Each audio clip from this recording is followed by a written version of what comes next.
Okay. Just to be safe.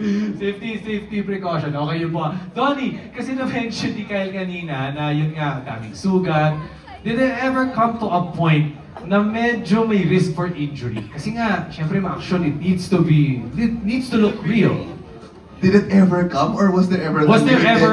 Hindi. Kasi lahat po ng action scenes namin, I think every time papasok kami sa set, para may usapan na kami na kung may mangyayari man, of course, you don't want that to happen. Pero kung may masasaktan na konti or hindi mo maiwasan na may mangyari, we're all in this together talaga. So I think that's the most important part kung gagawa ka ng scene with someone, yung co-actor or actress mo.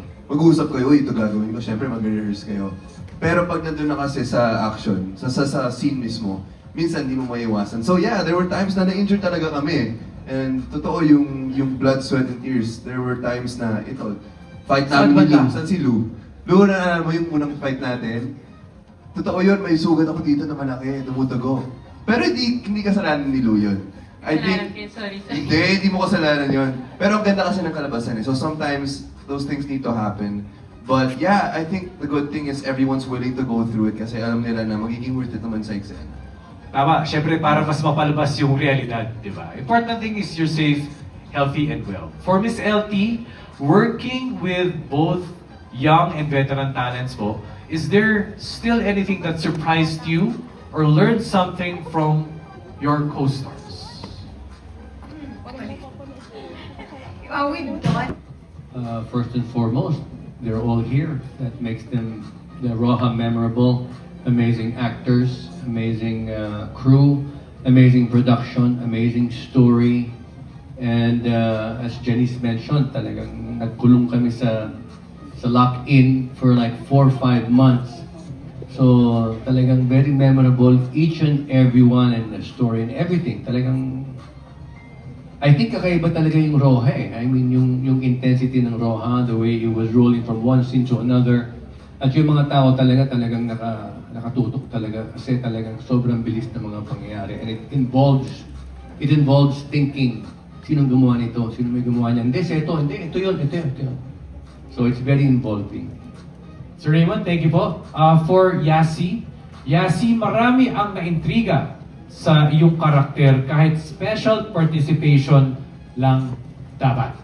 Ano ang pinaka-fulfilling for you in doing another ABS-CBN Primetime series? Pinaka-fulfilling, syempre, is to be able to do my art in a place that feels like home, and nang na-welcome po ako ng buong buo by everybody here and by ABS-CBN, everyone from Dreamscape. Talagang naalala ko po talaga kung bakit mahal na mahal ko itong trabaho to.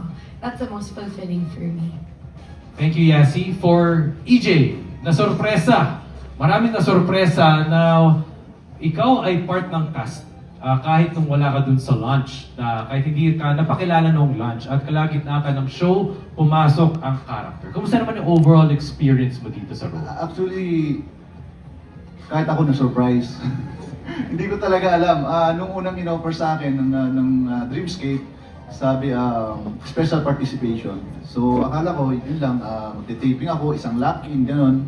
And then, biglang, wow, pahaba ng pahaba yung character ko. So, syempre, blessing yon para sa akin. And natutuwa ako kasi ang ganda ng character. Sabi ko nga, yung character ko, marami na rin akong ginawa dating mga teleserye. But yung character ni Lieutenant Marlon Areza, parang naging fan ako nung character niya. Kasi yung pagiging pulis niya, siya talaga yung by the book, sumusunod talaga sa batas. Hindi lang basta napatunayan ng character niya na hindi lang basta paggamit ng baril yung pagiging pulis. Kumbaga, yung integridad niya, yung pag-save sa mga tao na nangangailangan ng tulong. So, yun. And very thankful ako sa Dreamscape at sa lahat ng mga taong nandyan. Pagbabalik ko bilang artista and syempre yung action genre. Una namang minahal ko yan, and ABS din po yung nag-mold sa akin para makagawa ng mga ganito, and yeah, thank you. Thank you, EJ. For Sir Chris, you were able to work with rising child star na si Zia Grace in this series. What can you say po muna about her acting skills? Superb! Ang galing! Si Zia, I think talagang born na actor. Kasi talagang lahat ng, pag narinig mo siya magkwento na wala sa harap ng camera, meron siyang process eh. Meron siyang sariling process na mabibilib ka kasi parang ang raw.